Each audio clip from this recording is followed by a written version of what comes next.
Now that Israel is preparing to enter the land, this week's parsha Pinchas recounts another census of the nation.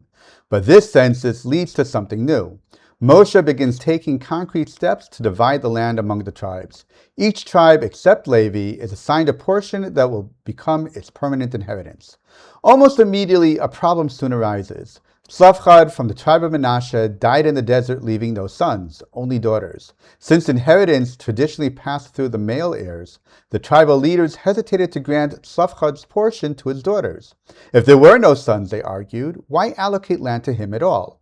Wouldn't his portion simply fold back into the tribe once his daughters married? The Torah tells us that Tzlafchad's daughters brought their case before Moshe, before Elazar the Kohen Gadol, before the tribal leaders, and even before the entire congregation at the entrance of the tent of meeting. Why was this issue presented publicly in front of everyone when it could have been handled quietly? The Midrashim explain that the verse doesn't necessarily mean the case was literally presented before the entire nation. Rather, it means that Tzlafchad's daughters went through every level of the judicial system. Even so, the order listed in the verse cannot be taken at face value. It wouldn't make sense for them to approach Moshe first and only afterward go to the Kohen Gadol or the tribal leaders. If Moshe himself couldn't answer the question, then certainly those below him would not be able to answer it either.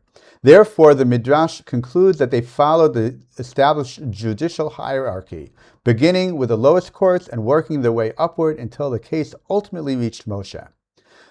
Abarbanel agrees with the Midrashim that the daughters of Tzlafchad worked their way through the judicial system, but he reads the verse a bit differently. He understands that the daughters initially approached Moshe directly, recognizing how sensitive and far-reaching their case was. Moshe, however, declined to rule and directed them instead to the lower courts. After all, he had established this judicial structure precisely so that cases like these would be handled at the appropriate level. The daughters followed Moshe's instruction, but at each stage, no judge was able to resolve their question. The case kept moving upward from court to court until it ultimately returned to Moshe.